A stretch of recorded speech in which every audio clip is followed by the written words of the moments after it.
My name is Greg Dumanoir. I'm an associate professor of teaching in the school, and I'm responsible for exercise physiology, advanced functional anatomy, exercise prescription, pretty much any of the courses that you've taken in your degree, except for health behavior change, exercise psychology.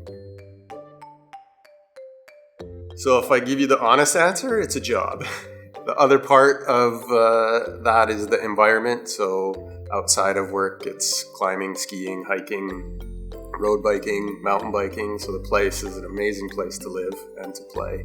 But the bigger part is the people that I work with. So some of the faculty were lab mates of mine. Some of the faculty worked in labs next door to mine when I was a student. Neil Eves was the best man at my wedding, so got a really good sense of community and family within our faculty here. So that was a big draw for me. I wear a couple of hats. So my main role is to teach. So I typically have a heavy teaching load, and I teach across sort of second, third, and fourth year. Other than that, I oversee all of our undergraduate teaching laboratories, so kind of scheduling, equipment purchases, lab setup, design. I work with our faculty members to produce some of the materials that students work with in those labs. Sit on a bunch of committees within the school around curriculum design. So the new program that's coming on in the next year or so, big impact on that, I would hope. And then there's some graduate student teaching along with some upper level, 400 level lab experiences or practicum experiences. And typically that's done with some colleagues in athletics.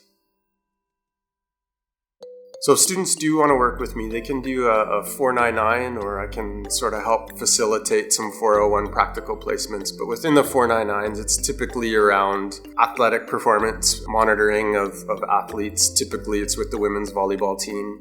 We've done all kinds of things with respect to managing player load over the course of a season, to profiling jump mechanics, to just general strength and conditioning programming as well. That not all learning takes place in the classroom. Lots of dedication to being in the lecture theaters, being in the labs, taking my textbook home, reading it, studying the papers. But it probably took me until my fourth year to realize that I needed a community of colleagues or friends to study with. So my story from my fourth year is that some friends and I stole a key to one of the classrooms. And we spent probably 4 or 5 nights filling the chalkboards and the whiteboards with study notes, information, practice, drawing figures. We would critique each other's work, and that really set us up for success. The other piece is that the learning that happens outside of the classroom can happen in a lab, can happen in a practicum placement, can happen on exchange. And I think all of our students should try to do all of those things if possible. Dumanoir as a last name really means of the house. So my last name is really Le Chanoine Dumanoir de Jouet, which means of the house of Jouet. So if like 27 people die, I become a count and I get a castle and all of the things that go with it.